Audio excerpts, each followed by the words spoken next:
હરણ ચાલે છે ચૈતર મહિનાની અંદર ઓખા હરણની કથા અતિ મંગલકારી કીધી. તો આપણે તો ભાગવત અનુસાર ટૂંકમાં જ કથા લઈએ છીએ. વાસ્તવમાં તો આ કથા બહુ મોટી છે, પણ બહુ લાંબુ આપણે જવાની જરૂર નથી. શ્રીમદ ભાગવતમાં જેટલું આપ્યું છે એટલી કથા પણ જો આપણે સરખી રીતે સાંભળી લેશી, સમજી લેશી, તોય કલ્યાણ થઈ જશે. ભગવત કથા તો થોડામાં થોડી પણ સાંભળવા મળી જાય તો અનંત જન્મોના પાપોને નાશ કરી નાખે છે. ભગવત કથાની એવી તાકાત છે. એમાં શ્રીમદ ભાગવતમાં જો કોઈ કથા આપેલી હોય તો એ ટૂંકમાં આપેલી હોય તો કરોડો જન્મોના પાપ નાશ કરે એટલી તાકાત રાખે છે. કારણ કે શ્રીમદ ભાગવતનો મહિમા જ એવડો છે. એટલે આ શ્રીમદ ભાગવત અનુસાર આપણે કથા લઈએ છીએ. એમાં શિવજીનો જ્વર અને ભગવાન કૃષ્ણનો જ્વર, આ બેયની લડાઈ થાય છે. એમાં શિવજીનો જ્વર થાકી જાય છે, હારી જાય છે, અને પછી એ કૃષ્ણ ભગવાનને પ્રાર્થના કરે છે. તો પ્રાર્થના એવી કરે છે કે પ્રભુ, તમે તમારી લીલાથી અનેક રૂપ ધારણ કરી લો છો. ક્યારેક તમે દેવતા બનો છો, ક્યારેક સાધુ બનો છો, અને ક્યારેક લોક મર્યાદાની રક્ષા કરવા માટે સાધુ સંત બનીને પણ આવો છો. અહીંયા જ્વર સ્તુતિ કરે છે કે ઈશ્વર અનેક લીલાઓ એટલા માટે કરે છે કે ભક્તોને સુખ દેવું છે અને ધર્મની સ્થાપના કરવી છે. ધર્મની સ્થાપના માટે અને ભક્તોને સુખ દેવા માટે ભગવાન અનેક પ્રકારની લીલાઓ કરે છે. નિશ્ચિત અનેક પ્રકારની લીલાઓ કરે છે. એમાં કિંચન માત્ર સંદેહ નથી, કોઈ શંકા નથી. તો ભગવાન આ રીતે અવતાર ધારણ કરીને લીલાઓ કરતા હોય છે અને સાથે સાથે અસુરોનો સંહાર પણ કરતા જાય છે, જેથી પૃથ્વી દેવીનો ભાર ઉતરી જાય. આ મનુષ્ય જયારે પાપ કરે છે ને ત્યારે પૃથ્વીને પાપી મનુષ્યનો ભાર લાગે છે. અને એ ભાર જો બહુ વધી જશે ને તો ભગવાનને ખુદને એ વ્યક્તિની હત્યા કરવા માટે આવવું પડશે, એ વ્યક્તિનો ઉદ્ધાર કરવા માટે આવવું પડશે. એટલે મનુષ્ય ક્યારેય પાપ ન કરવા જોઈએ, હંમેશા પવિત્ર કર્મ કરવા જોઈએ, સેવાના કર્મ કરવા જોઈએ, અથવા તો ભગવાનની ભક્તિના કર્મ કરવા જોઈએ. કારણ કે આપણા નબળા કર્મો છે ને પૃથ્વી દેવીનો ભાર વધારે છે, પૃથ્વી દેવીને ગમતું નથી. એટલે રામાયણમાં એક ચોપાઈ આવે છે, ગિરી સરી સિંધુ ભાર નહીં મોહી, મોહી ભાર એક પર દ્રોહી. પૃથ્વી દેવી કહે છે કે મારી ઉપર પર્વત છે, સરોવર છે, સમુદ્ર છે, પણ મને એકેય વસ્તુનો ભાર લાગતો નથી. મને ભાર લાગતો હોય ને તો પરદ્રોહીનો, જે બીજાનો દ્રોહ કરે છે, બીજાનો અપરાધ કરે છે ને એ વ્યક્તિનો મને ભાર લાગે છે. એટલે કોઈ બી કોઈ મનુષ્યનો દ્રોહ કરવો ન જોઈએ. બધા પ્રાણીઓમાં ઈશ્વરનો નિવાસ રહેલો છે એમ માનીને બધા પ્રાણીઓનો આદર કરવો જોઈએ. બધા પ્રાણીઓનો આદર કરી અને વ્યવહાર કરવો જોઈએ, જેથી આપણા દ્વારા કોઈને દુઃખ ન પહોંચે. આવી વસ્તુ છે. પછી શું સ્તુતિ કરે છે કે પ્રભુ, તમે શાંત સ્વભાવે ધારણ કરો છો, સમય આવે ત્યારે ઉગ્ર સ્વભાવે ધારણ કરો છો, અને તમારા ઉગ્ર સ્વભાવ દ્વારા અસુરોનો સંહાર કરો છો, શાંત સ્વભાવ દ્વારા ભક્તોનું પોષણ કરો છો.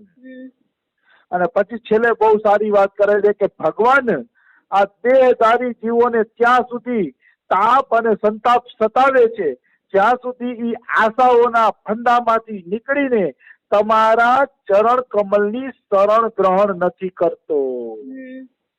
એટલે બહુ દિવ્ય વાત કહી દીધી. સંસારનો પ્રત્યેક મનુષ્ય ફરિયાદ લઈને બેઠો છે કે અમારે દુઃખ ઘણા છે, સુખ નથી.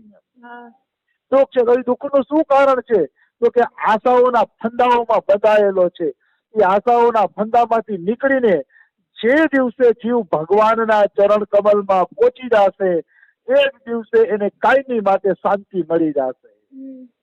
ભગવાનના ચરણ કમલમાં પહોંચી જવું, આશાના ફંદામાંથી નીકળવું, એવું નહીં કે ઘર છોડી દેવાનું છે. મારે આ વસ્તુ વારે વારે ચોખ્ખો એટલે કરવી પડે કારણ કે લગભગ આ રેકર્ડ ગ્રહસ્થ ભક્તો સાંભળે છે, પછી કઈ ભય ન પામી જાય કે ભાઈ અમારે શું કરવું. ઘર નથી છોડવાનું, આશાના પંદામાંથી નીકળીને ભગવાનની શરણમાં જવું એટલે જે કઈ તમારું ઘર પુત્ર પરિવાર જે છે ને એ ઠાકોરજીને સોંપી દેવાનું કે આની જવાબદારી તારી, આને અમે તમે સોંપીએ છીએ, એ ઠાકોરજીને સોંપી દેવાનું અને આપણે સેવક બનીને ખાલી કૃષ્ણ કૃષ્ણ કરતા જ ઘરનો બધો વ્યવહાર હલાવવાનો, નામ ભગવાનનું લેવાનું કૃષ્ણ કૃષ્ણ, અને કૃષ્ણ કરતા જ ઘરનો જે વ્યવહાર છે એ આપણે હલાવવાનો છે. તો કહેવાનો ભાવ શું છે?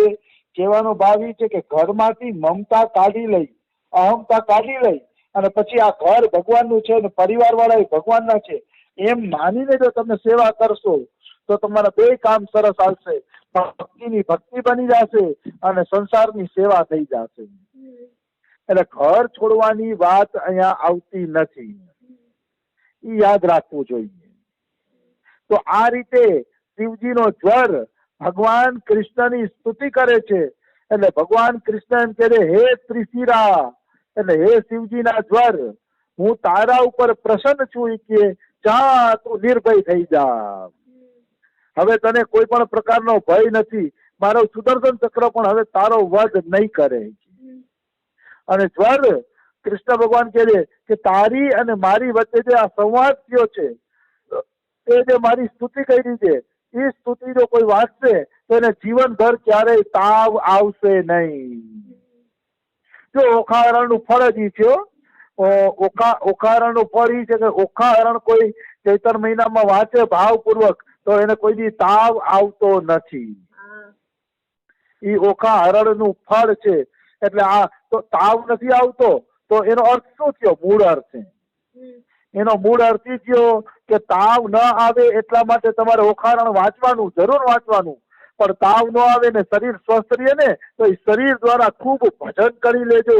પછી ભજન ન કર્યું તો બેકાર છે ઓખાહરણ વાંચવું. તો ઓખાહરણ વાંચવું બેકાર છે. તમે શરીરને સારું રાખો, સરસ રાખો, અને શરીરને સારું રાખવા માટે કદાચ થોડુંક અનુષ્ઠાન કરવું પડે, ભજન કરવું પડે તોય કરો, પણ શરીર સારું એટલા માટે રાખવાનું છે કે મારું શરીર વધુ ને વધુ કૃષ્ણનું ભજન કરી શકે, એટલે શરીરને હાજુ રાખવાનું છે. બાકી ઘણા ઓખારણ વાંચતા હશે પછી મનમાં રાજી થતા હશે કે શરીર સારું રહેશે તો ખૂબ ભોગો ભોગવશે, ખાસી પીસી હરસી ફરસી મજા કરશી, હો વર સુધી જીવશી મજા કરશી. તો કે એવો ભાવ ન રાખવો જોઈએ. એવો ભાવ રાખીને ઓખારણ વાંચશો ને તો પૂરું ફળ નહીં મળે. એટલે ઈશ્વરનું ભજન લક્ષ્યમાં હોવું જોઈએ, આવી વસ્તુ છે. તો ભગવાન કૃષ્ણ કહે છે કે જે કોઈ આપણા વચ્ચેની વાતચીત વાંચશે એને તારાથી કોઈ ભય રહેશે નહીં. ભગવાન શ્રી કૃષ્ણએ આવું કીધું એટલે શિવજીનો જ્વર કૃષ્ણ ભગવાનને પ્રણામ કરીને ચાલ્યો ગયો. ત્યાં સુધીમાં તો બાણાસુર રથ ઉપર બેસીને પાછો લડવા માટે આવી ગયો. બાણાસુરને ઓલા લોકોએ મારીને ભગાડી દીધો હતો. એટલે બાણાસુર પોતાના ગામની અંદર ભાગીને આવી ગયો હતો, પણ હવે પાછો બાણાસુર લડવા માટે આવી ગયો અને કૃષ્ણ ભગવાન સાથે એને યુદ્ધ ચાલુ કરી દીધું.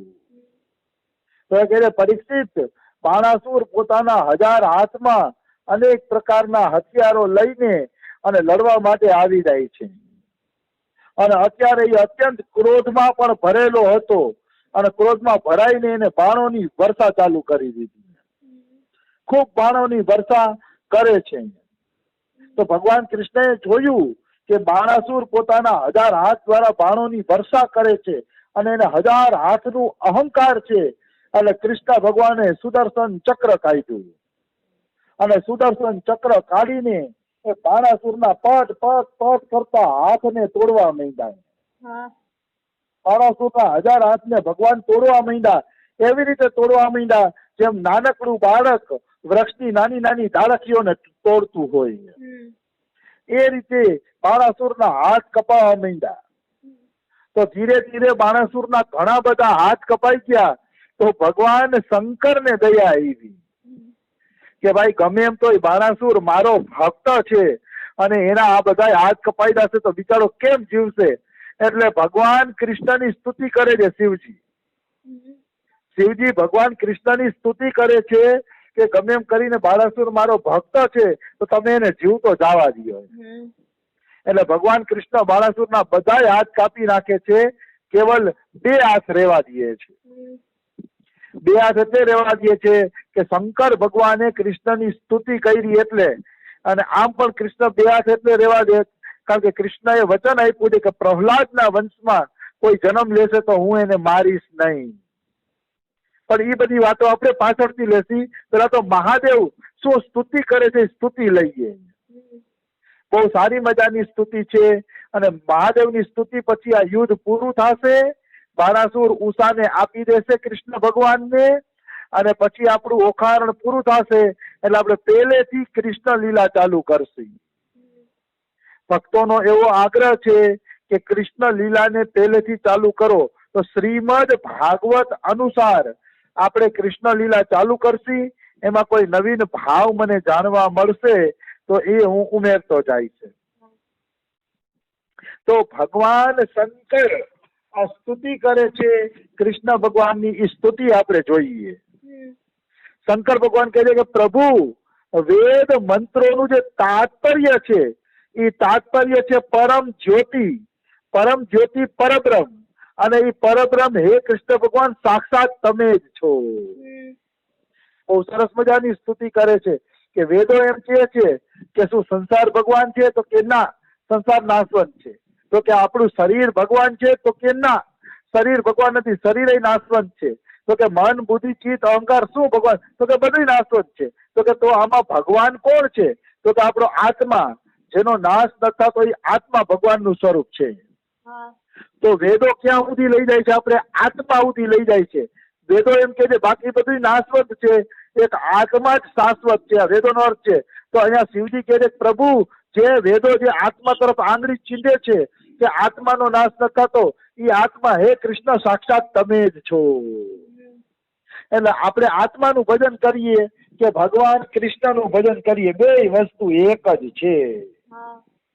આત્મા અને પરમાત્મા અલગ નથી.